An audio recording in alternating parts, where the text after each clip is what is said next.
Assalamualaikum warahmatullahi wabarakatuh. Hai semuanya. Kami dari kelompok 4, di sini kami akan membahas tentang sistem payudara. Sistem payudara itu adalah sistem yang paling penting di tubuh manusia. Mari kita bahas tentang hal ini. Nah, sebelumnya kami akan memperkenalkan diri kami terlebih dahulu. Perkenalkan, nama saya Napatriana Amalia selaku ketua kelompok. Saya Putri Rati. Saya Yesafira. Saya Faira Zara. Saya Asifa. Saya Livia Sandora. Saya Presma Subella. Saya Safa Indonesia. Dan saya Rani Julia. Happy for watching.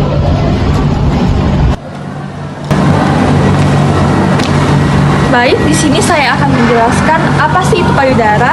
Jadi, payudara terletak di bagian depan dada yang terdiri dari jaringan kelenjar, jaringan lemak, serta jaringan ikat, dan juga pembuluh darah dan saraf kompleks.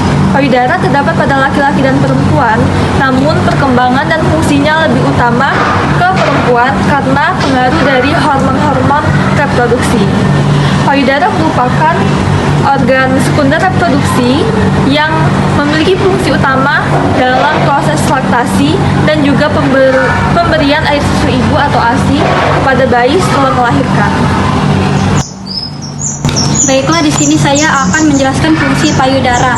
Yang pertama, memproduksi ASI. ASI adalah nutrisi utama bagi bayi baru lahir. Yang kedua, menyusui bayi. Kelenjar atau si payudara ini mengeluarkan cairan pada saat bayi menyusu. Yang ketiga, fungsi estetika. Berperan penting dalam fisik atau daya tarik perempuan. Yang terakhir, payudara ini organ yang peka terhadap rangsangan pada saat berhubungan seksual. Selanjutnya, perkembangan payudara. Perkembangan payudara adalah proses alami yang dialami perempuan pada saat memasuki masa remaja atau masa pubertas. Perubahan ini biasanya disebabkan oleh faktor hormon. Yang pertama itu hormon estrogen dan hormon progesteron yang menjadikan payudara tumbuh dan membesar. Tahapannya biasanya diawali dengan menonjol, payudara membesar hingga dewasa. Biasanya diawali pada anak-anak mulai dari 8 hingga 13 tahun. Maka dari itu, perkembangan payudara menjadi tanda perempuan berfungsi untuk di masa depan. Nah, baiklah, di sini saya akan menjelaskan anatomi fisiologi pada sistem payudara. Nah, yang pertama itu ada dinding thorax. Dinding thorax itu berfungsi untuk menopang dan melindungi payudara. Nah, yang kedua itu ada otot dada. Otot dada itu berfungsi untuk menopang dan melindungi payudara dan membantu gerak pada payudara juga. Nah, terus itu ada lobus. Lobus itu berfungsi untuk memproduksi ASI. Nah, sudah lobus itu ada puting susu. Ini puting susu. Puting susu ini berfungsi untuk mengeluarkan ASI. Nah, di sini juga ada namanya areola. Yang warna coklat ini namanya areola. Areola itu berfungsi sebagai pelindung puting dan membantu mengeluarkan ASI. Nah, di sini juga ada yang namanya saluran susu. Saluran susu itu berfungsi untuk menyalurkan susu dari lobus ke puting. Nah, sudah itu ada yang namanya jaringan adioposa. Jaringan adioposa itu berfungsi untuk membentuk atau sebagai bantalan pada payudara. Nah, yang terakhir itu ada kulit. Kulit itu berfungsi untuk menjaga struktur pada payudara. Baik, di sini saya akan menjelaskan letaknya payudara. Payudara adalah struktur yang berpasangan yang terletak di torak anterior atau di depan rongga dada.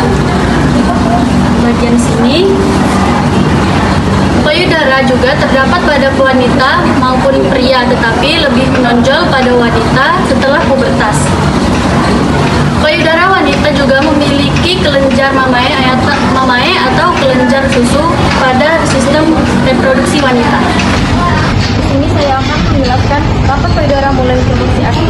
ASI mulai diproduksi pada saat kehamilan akhir, tepatnya 6-8 bulan pasca kehamilan. Hormon prolaktin mulai merangsang kelenjar alveoli di payudara. Pada masa kehamilan lanjut, kelenjar susu mulai membesar dan terasa penuh.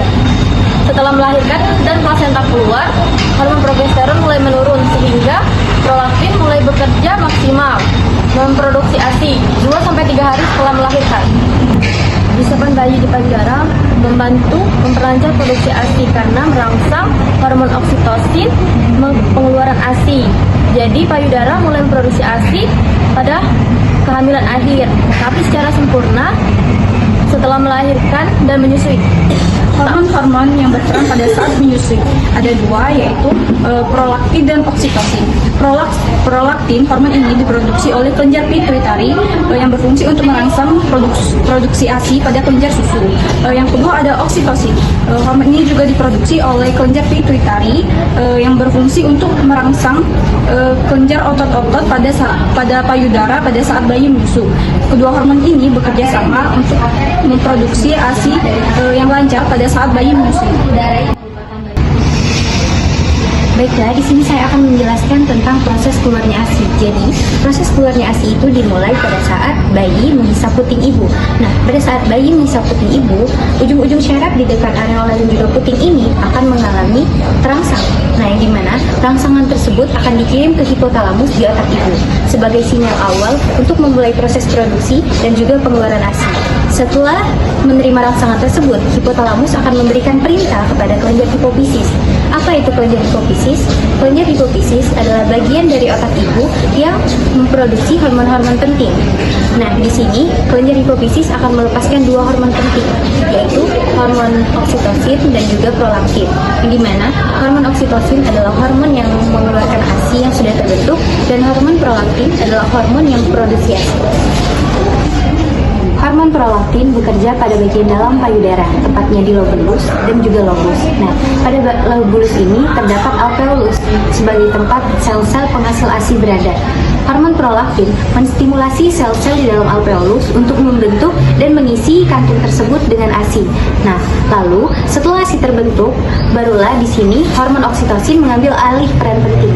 Hormon oksitosin ini bekerja pada sel otot polos yang berada di dekat lobulus dan juga stroma sebagai jaringan penyangga yang mengelilingi kelenjar susu. Nah, pada saat hormon oksitosin bekerja, ini sel otot polos ini akan mengalami kontraksi, menekan alveolus sehingga ASI terdorong keluar dari tempat penyimpanannya. Nah, inilah disebut dengan refleks letdown atau refleks pengeluaran ASI. Biasanya pada fase ini, ibu akan merasakan sensasi hangat dan juga mengalami kesemutan di payudara pada saat hormon oksitosin bekerja. Selanjutnya saya akan menjelaskan penyakit yang dapat terjadi pada payudara. Yang pertama itu ada mastitis. Mastitis adalah peradangan pada jaringan payudara. Biasanya terjadi pada ibu menyusui. Nah, penyebabnya itu karena saluran ASI tersumbat atau juga infeksi bakteri dari puting. Nah, gejalanya seperti payudara terasa nyeri, bengkak, kemerahan, dan dapat juga disertai dengan demam. Yang kedua ada kista payudara. Kista payudara ini adalah benjolan yang berisi cairan yang muncul akibat perubahan hormon, terutama menjelang haid. Biasanya berbentuk bulat, licin, dan bisa digerakkan. Nah, bisa terasa sakit kalau ditekan. Sebenarnya kista payudara ini tidak berbahaya, tapi jika dia sudah berbentuk bulat, besar, dan sakit saat ditekan, itu dokter dapat mengeluarkan cairannya. Yang terakhir ada kanker payudara. Kanker payudara adalah pertumbuhan sel ganas pada jaringan payudara. Penyebabnya karena faktor genetik, hormon, dan gaya hidup yang tidak sehat. Gejalanya seperti munculnya benjolan keras tetapi tidak sakit, perubahan bentuk dan warna pada payudara, serta kadang juga keluar cairan dari puting.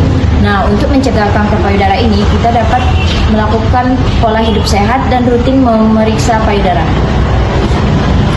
Sekian penjelasan dari kelompok 4.